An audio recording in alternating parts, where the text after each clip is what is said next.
আজ রান্না করছি মাছের মাথা দিয়ে কুমড়ো শাকের চচ্চড়ি। সেরকম কিছুই না, একটু পেঁয়াজ রসুন আর ফোড়ন দিয়েছি, আর একটুখানি পাঁচ ফোড়ন, তেজপাতা, কাঁচা লঙ্কা, সমস্ত সবজি আর শাক আর মাছের মাথা দিয়ে একদম গুঁড়ো মশলার মধ্যে হলুদ, জিরে, লঙ্কার গুঁড়ো, আর কিছুই না। আর একটু অল্প নুন মিষ্টি দিয়েছি, আর মাছের ঝোল রান্না করছি। সাধারণ কিছু রান্নাবান্না আজকে। রান্না করতে করতে তোমাদের সাথে আলোচনা করি টক্সিক মানুষ সম্পর্কে। আসলে যাদের জীবনে এই ধরনের টক্সিক মানুষ রয়েছে তারা জানে টক্সিক মানুষরা ঠিক কতটা ভয়ানক হয়।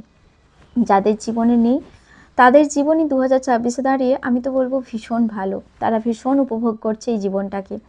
কিন্তু যাদের জীবনে রয়েছে তারা জানে না যে কতটা ভয়ানক হয় এই ধরনের মানুষ তাদের জীবনে থাকলে।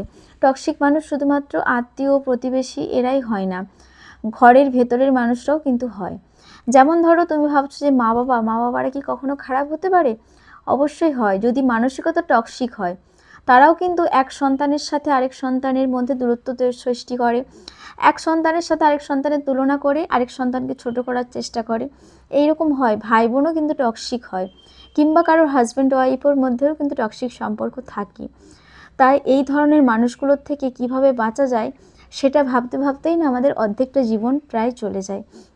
কারণ এরা তো খুব কাছের মানুষ, তাই এদের থেকে আমি যদি সম্পর্ক সরিয়ে রাখি সেটাও আবার সম্ভব হয় না। কারণ পাড়া প্রতিবেশী লোকলজ্জার একটা ভয় থাকে।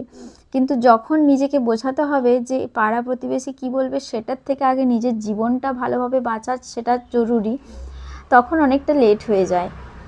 আমিও এই ধরনের অনেক পরিস্থিতির সম্মুখীন হয়েছি, তাই এই কথাটা তোমাদের সাথে আজ আলোচনা করছি। টক্সিক মানুষদের সাথে দূরত্ব সৃষ্টি করে চলাটাই আমার মনে হয় শ্রেয়।